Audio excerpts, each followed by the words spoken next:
The grand jury indictment could possibly come with him and his felony charges.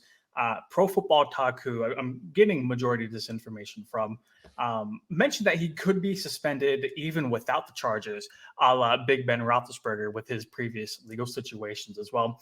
I thought that was a really interesting point because that is very much a possibility, and that really never entered my head until I had read that. So I think that was a really good point. To answer Joseph's question in the chat, Deshaun Watson is 26 years old, I believe. And then at Nick, probably, but still got to talk about it anyway. I think the interest is probably very real from the Steelers. And I think much like everybody wants them to, they are not content with just Mason Rudolph as their starting quarterback heading into the offseason.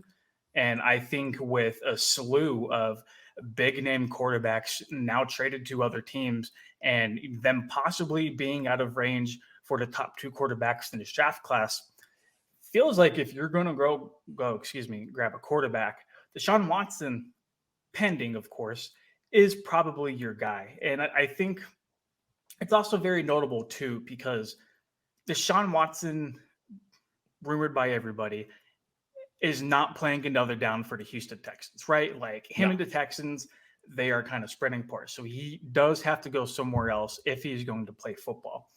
Right now, there's really only a few other teams that could go out and potentially grab him. Apparently the Panthers, and this is something that Ben Albright had pointed out, the Panthers are quote unquote considered the front runners to go grab him. I do want to point out though, that the Panthers did want him last year per the Pro Football Talk report, but Deshaun Watson would not waive his no trade clause for them. What has changed from last year to this year to change Deshaun's mind? I don't think I anything. couldn't tell you. Yeah, I don't think anything. I really couldn't tell you. And then you're going to get rid of potentially Christian McCaffrey and take away a weapon for Deshaun. I just don't think he's sold on that. An interesting option could be the Seahawks. Now that they, have an opening at quarterback, they have DK Metcalf and Tyler Lockett, and they do now have some of that draft capital back that they gave up from Jamal Adams and that trade a few years ago. And then the Tampa Bay Buccaneers. I feel like nobody is really talking about the Buccaneers as a potential landing spot for Deshaun. I think he'd fit like a puzzle piece. That team is ready to win now. I mean, we saw what a great quarterback in the NFL can do with that team. And I just think it's a fit that nobody's really talking about right now. But gauging the Steelers' interest, yeah, I absolutely would believe that they should pick up the phone and see at least what the Texans want. Oh, they should definitely pick up the phone and see what the Texans want. They should be entering any trade talk that they have from here on out. And I think it's really interesting because you mentioned the teams that he could go to, and this list is shrinking so significantly and so quickly and changing rapidly. The Seahawks weren't in it a couple days ago. Now they're brand spanking new to the system here. The Washington Commanders gone. Indianapolis Colts, we have no idea what they're going to do at quarterback, even though Jimmy Garoppolo is rumored to be the head there, which could be great news for the Pittsburgh Steelers. Yeah, but you don't need a first-round pick for Jimmy Garoppolo, and right. But you need one for Deshaun Watson. You need a couple for Deshaun Watson. Yes, sir. I just think that out of all those teams, the Pittsburgh Steelers probably have the most intriguing system. They have a couple of up and comers. The Tampa Bay Buccaneers have questions. The Steelers are on a rebuild, which stinks. But if you're Deshaun Watson and you're 26 years old, you're thinking, I got the next 14 years of my life to go win some championships. It's pretty good to start off with a guy named TJ Watt, Chase Claypool, Deontay Johnson, Najee Harris, and hopefully some sort of offensive line this year, and a guy named Mike Tomlin. And then we've talked about this in the past, Donnie. We were the first ones. You were the first one to bring this up and to put this into motion, and everybody laughed. Ha, ha, ha, ha. We got no views on the video. Brian Flores sitting right there, Mike Tomlin's lap, because you have said, I don't remember, it was like a month ago, that Deshaun Watson wants to play for one coach, and that one coach is Brian Flores. Sounds as crazy as it all sounds. Maybe there's some logic. I don't make the rules. I just follow them. Something I did want to discuss with you, though, is Deshaun Watson's cap hit the next couple of years. So he's slated right now this upcoming season to incur a cap hit of $40.4 million, which is obviously a lot. Yeah. And then next year in 2023, that drops down to $42.4 million. Sorry, that goes up, excuse me. There's a potential out in his contract in 2024 where he would be making $37.4 million. And then 2025, it drops down to 32. Long question short, do you think the Steelers would view it as worth it to go and get him and not say like extend Minka or extend Deontay or, try to bring back some core veterans that they would like to? So the Steelers are in a good position for that, I believe, because TJ signed. Cam's got another year on his deal. And then if you look Cam Hayward in the face and say, dude, you could go make a lot more money somewhere else, but we're going to give you what we can. 10 out of 10 times, Cam Hayward's just going to be like, yeah, whatever you got, man. Whatever, give me what you can. Let's go win a Super Bowl. I think the Pittsburgh Steelers, if they bring in Deshaun Watson, and big if, but if they were to bring in Deshaun Watson, their view would be, this is our franchise quarterback for the next 20 years. He's going to retire at 40. He's going to be the next Ben Roethlisberger times whatever, but he's the future. I don't think it's a 4-year deal. But that's the thing. You have now left one quarterback contract. Ben Roethlisberger's contract put the Steelers in a very tight bind for a long time. And now you're immediately going to go to another one that's even bigger, and we don't know what's going to happen. That's a big there's not really much security there for a big, big number. That cost the Texans and could cost the Pittsburgh Steelers. Can you all imagine the drama this would bring? That's a lot.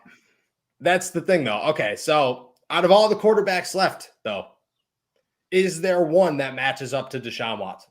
Because if your option is Deshaun Watson, I don't think there's anything even close. When it was Russell Wilson and Aaron Rodgers on the docket, maybe, you're thinking, okay, well, Deshaun Watson, we don't have to think about Deshaun Watson. When your option's Jimmy Garoppolo or Carson Strong out of Nevada, Deshaun Watson looks pretty appetizing. Yep. I noticed you didn't throw in a name like Mitch Trubisky in there, so nice. There's not Mitchell Trubisky doesn't even like if you're going to trade for a guy like Jimmy Garoppolo is the worst idea you could possibly have as an NFL GM right now. I am wholeheartedly believing in that. If you go out and trade for Jimmy Garoppolo, you should lose your job on Monday if the trade happened on Sunday night. One more point I wanted to not hammer home, I guess, but kind of bring up. Sean King actually brought this up in his video that Pittsburgh would have to get creative with their trade package for Deshaun Watson. They would have to get creative as in send players back to the Texans, kind of like Denver did with Seattle. But King noted that they could send back players that are far more significant. Yeah. So my question to you, what players do you think would be involved in the potential Deshaun Watson trade? Because you have to imagine TJ Watt off the board. Oh, off the board. Not a Minka chance. should be off the board. Minka's off the board. Everybody else fair game though, right?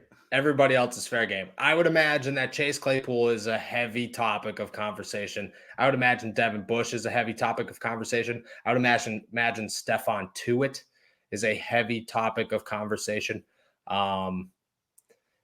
I mean, and then you got like moving pieces. Like the Steelers' depth is pretty terrible, and they don't have a lot of names. But if you were to say, here's our next 2 first-round picks and a second this year, and 2 first-round picks and our next 2 second first-round picks, you got to give up a lot for Deshaun Watson. And then you say, here's Chase Claypool, Devin Bush, and Stephon Tuitt, or here's Chase Claypool, Stephon Tuitt, and Joe Schobert. Like if I'm the Texans, I'm thinking like, well, there's something there. You know what I mean? Yeah. There's not a lot, but there's something. I mean, Stephon Tuitt might be a less of an option than Devin Bush, but I would say those 3 guys, Joe Schobert's like the next like falling card. Those guys would be top. What if Houston is very insistent on having a guy like Cam Hayward involved in that deal? No way. And I don't. So like, interesting. There's a family part of me that has to jump in here because it's like that's so hard. Like that's so Cam Hayward is an all pro. So it's not like he's like fallen down. Like Cam Hayward Right. is somehow getting better. He is the captain of your team. You just lost the vocal point of your team. You're looking for leadership anywhere you could get it. Cam Hayward is the guy to send that one out. And he's just Cam Hayward. Like you think of the Pittsburgh Steelers, he's the first guy you think of. On the other side of that, Bobby Wagner, who we're about to talk about, just got released from the Seattle Seahawks. So what is loyalty in the NFL? Because it does not exist. But I also think that move was kind of like a 50-50 thing for understandable reasons. Honestly, dude, I love Cam Hayward. My wife loves Cam Hayward. I think that's the next jersey that she wants. She's an all-around fan favorite, and obviously he means so much to the city of Pittsburgh. But, I mean, if I'm Kevin Colbert and, like, Stephon Tuitt looks me in the eyes and says, hey, bro, I am 1,000% coming back, if I had to, I would probably throw him in there to make it work. I'd like just to try to maximize the Super Bowl window that the Steelers feel like they already have. Yeah. And like, how do you win a Super Bowl? Could you imagine winning a Super Bowl the year after you traded Cam? Like if you're talk about the absolute worst way to go out as Kevin Colbert. Yeah. You're hated for eternity. Oh, I get it. I get it. That's tough. It is a business though. It is a business. And when you're sitting in that business, these are all just chess pieces. Cam Hayward don't got a name, no emotional attachment, nothing. With your heart. Got to do it with a clear conscience in mind. That's what I just don't think that the Pittsburgh Steelers have those pieces. You know what I mean? Yeah. Like the Denver Broncos were able to just get rid of Noah Fant because they have so much else going on. If the Pittsburgh Steelers got rid of Cam Hayward, who's starting at defensive tackle next year? Isaiah Loudermilk? Chris Wormley? Is the defensive line going to go from Cam Hayward and nobody to just nobody?